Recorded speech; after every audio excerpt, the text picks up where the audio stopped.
2026 সালের এপ্রিলের মে মাসের সর্বশেষ আপডেট অনুযায়ী বাংলাদেশে বিশেষ করে ঢাকা ও এর আশপাশে শিশুদের মধ্যে হামের মার্শাল দুর্ভোগ ভয়াবহ রূপ নিয়েছে এবং আক্রান্ত শিশুদের সংখ্যা দ্রুত বৃদ্ধি পাচ্ছে। স্বাস্থ্য অধিদপ্তর পরিস্থিতি নিয়ন্ত্রণে বিশেষ পদক্ষেপ নিচ্ছে। হামের বর্তমান পরিস্থিতি 2026 সালের এপ্রিলের শেষে ও মে মাসের শুরু। আক্রান্ত ও মৃত্যুর সংখ্যা গত 15 মার্চ থেকে শুরু করে এখন পর্যন্ত প্রায় 35,000-এরও বেশি শিশুর মধ্যে হামের উপসর্গ দেখা দিয়েছে এবং 24,000-এর বেশি শিশু হাসপাতালে ভর্তি রয়েছে। রাজধানীর বাইরেও ময়মনসিংহে এক মাসে 20টি শিশুর মৃত্যুর খবর পাওয়া গিয়েছে। টিকাদানের হার আক্রান্ত শিশুদের প্রায় 47% কোনোটি টিকা পায়নি এবং 14% মাত্র একটি ডোজ পেয়েছে। হাসপাতালের ভিড় ঢাকা শিশু হাসপাতাল ও সংক্রামক ব্যাধি হাসপাতালে শয্যা সংকটের কারণে অনেকেই সঠিক সময়ে চিকিৎসা পাচ্ছে না। চিকিৎসা স্বাস্থ্য অধিদপ্তর কোনো হাসপাতাল থেকে হামের রোগীকে ফিরিয়ে না দেওয়ার নির্দেশ দিয়েছেন। সরকারের বিশেষ উদ্যোগ ও আপডেট 1,20,00,000-এর বেশি শিশুকে হামের টিকার আওতায় আনা হয়েছে। আগামী এক সপ্তাহের মধ্যে দেশের শতাংশ শিশুকে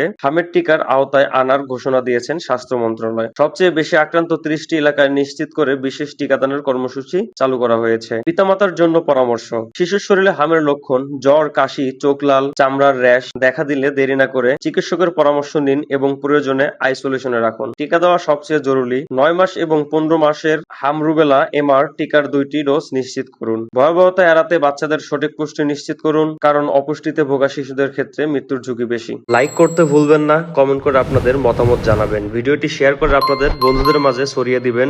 ফেসবুক পেজ হলে ফলো দিয়ে রাখবেন, ইউটিউব চ্যানেলটি সাবস্ক্রাইব করে রাখবেন সবার আগে আপডেট নতুন ভিডিও পাওয়ার জন্য। আসসালামু আলাইকুম রাহমাতুল্লাহ।